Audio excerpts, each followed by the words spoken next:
Bunny kick is when a cat wraps its front legs around the target and kicks the target with its hind legs.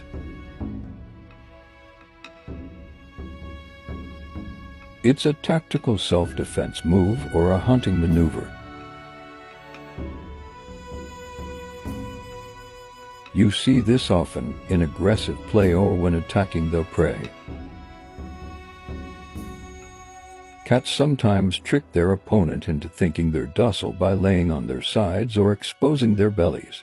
Then, bam, they'll pull the opponent closer with the front paws, then hit it with the bunny kick.